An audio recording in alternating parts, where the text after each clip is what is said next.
Welcome, fellow bibliomaniacs. This is a journal of sorts, aimed to recount all the works that I have read across the last month.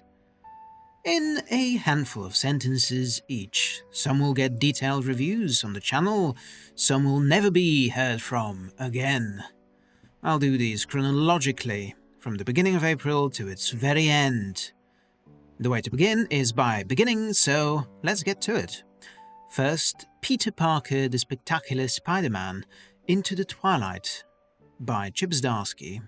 I read this one on April the 2nd, or rather, I finished this one on April the 2nd. Well, I started it on April the 2nd as well, so, wasted so many sentences for this. Terribly by the numbers, Spider-Man story. Terribly grounded, and sadly less than I'd like to see from Chip Zdarsky. One issue among the 6 deserves outstanding praise, however. A conversation between J. Jonah Jameson and Spider-Man that sees the two men have an honest, difficult conversation about the history that has defined their contentious relationship. For this issue alone, I recommend you get your hands on this one if you're a Spider-Man fan. On second thought, I did also enjoy the interactions and friendship between Johnny Storm and Peter. Those two are like brothers, the dynamic banter and everything else, as shown here, as written here by Zdarsky, is tuned just right. This was a library read, so use your local libraries, folks, especially if they have a good selection of comic books. The ones back home don't, unfortunately, but the ones in Sweden, phenomenal. Next up, Spider-Man's Shadow by Chip Zdarsky, April 4th. Okay, so what if I decided to go on a bit of a Chip Zdarsky binge? He's supposed to be a good comic book writer, right? I enjoyed this alternate take on a famous 80s Spider-Man story quite a bit, but hated the sequel baiting at the end of it.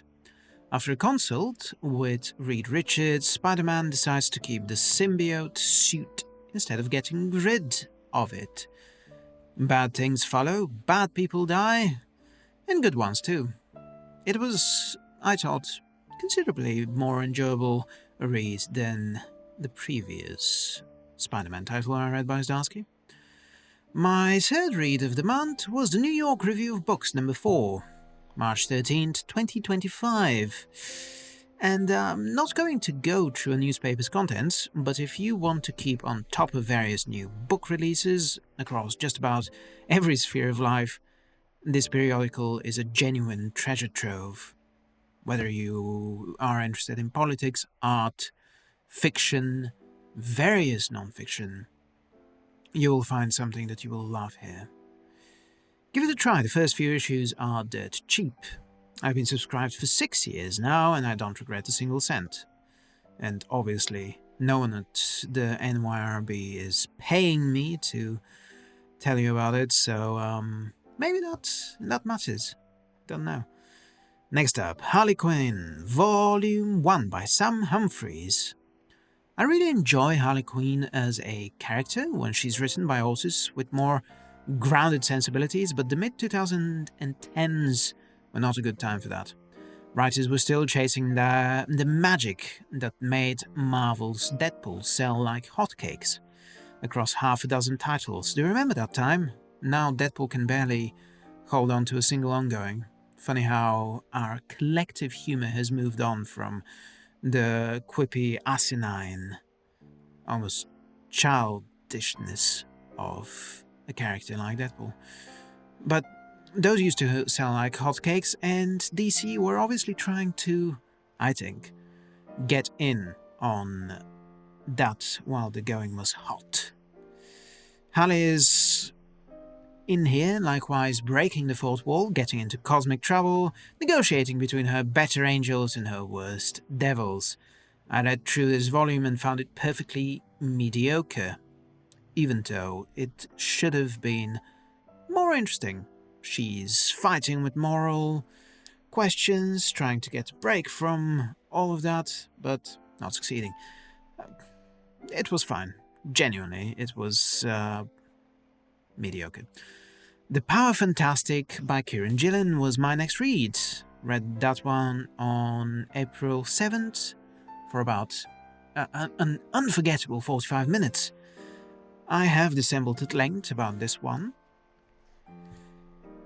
You can watch the video here on the channel, you can read it, you can read my review, that is, on my blog, and you can obviously read The Power Fantastic by buying it from a comic book store near you or online. In short, this is an excellent opening to what I have no doubt will be another Kieran Gillen series I will be swooning for years to come. Over it, that is. I won't be alone. Go watch my video to find out more about this. Harley Quinn and Poison Ivy Volume 1 by Jody Houser, April 10th. Remember what I said about liking it when Harley is written by a more grounded writer? This series is what I had in mind. And this Harley is a lot more like the one you might have seen in HBO's animated series. So I realized that describing her as grounded is a bit of a stretch. The romance between her and Poison Ivy is on the forefront of things here. This is apparently picking up from some event that I missed from 2019 by Tom King, where Poison Ivy died, but not quite. She grew back up from a plant, and Harley has been taking care of her. Their relationship is written well. The artwork by Adriana Mello is beyond gorgeous, and when I put it down, I wished there was a second volume. There isn't. I'm pretty sad about that. First, Jody Houser comic. Not going to be the last. Although after I wrote that last sentence, I also wrote a disclaimer. This is in fact not the first Jody Houser comic I've read. I'd forgotten that I've also read her adaptation of Star Wars Tron, the 2016 perhaps, or 2014 novel by Timothy Zahn, which canonizes Grand Admiral Thrawn into Marvel's Star Wars universe. Jody Houser's adaptation of that one was good, if imperfect. I scored it 3 stars out of 5 on Goodreads. If you care about that kind of thing, I don't. So that's neither here nor there. My next read was Harley Quinn Volume 2 by Sam Humphries. I had checked out both of them from the library, okay? I was curious. I actually disliked this so much, I did not finish it. DNF'd it, as the kids say. I couldn't stop cringing away from it. Physical disgust. Sorry, that's mean. It's also how I felt though, so take that as you will. But I would not touch this series again with a 10-foot long pole. My next read was The Gods Below by Andrea Stewart. Finished this one also on April 10th. I just reviewed this one actually. I'm so fond of Andrea Stewart's works. I've read every single one of her novels so far, and I've either unabashedly loved or at the very least enjoyed every one. I listened through this one in a bind. Did not love every little thing about it, but almost. If you want to find out more, watch the video. The Sword and Bound by Garrett Hanrahan. Finished this one on April 12th. The review for this novel will come out very soon, actually. Be sure to have that bell rung out so you get the notifications when it comes out, possibly next Wednesday. In short, The Sword and Bound is magic. It continues to give answer to the question that Hanrahan's Lands of the Firstborn trilogy is constructed around answering. Namely, what happens to the heroes after the Dark Lord has been defeated? What awaits after the journey's end? Not many good things, not in this one, but it's good. It's really good. It got me. I couldn't stop reading it. Next up, Orconomics, April 18th. I'm still writing the review for J. Zachary Pike's SPFBO winning novel. It will be a while before you see that one, most likely, and on another blog. I enjoyed it though.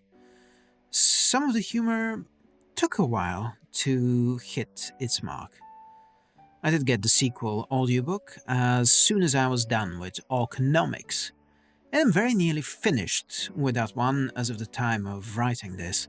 But yeah, Orconomics has got a lot going for it: a scrappy dwarf as its principal character, a party full of antagonistic wizards, drunk elves, silent figures of authority, yapping bards, and more. The series has been a treat for the most part, and I doubtless have some things that I'll be happy to share about it later. Next up, Tolkien in the 21st Century by Nick Groom. I'm something of a scholar, you see, and I desperately want to publish a little something on Tolkien, this book-sized study on the author's works, their adaptations, and the meaning and relevancy they hold.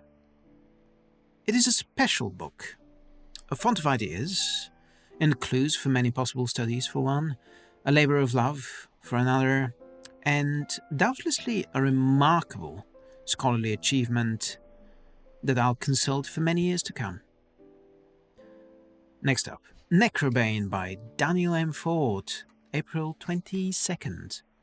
Another book I've got a review coming in on a future Monday. Wednesday.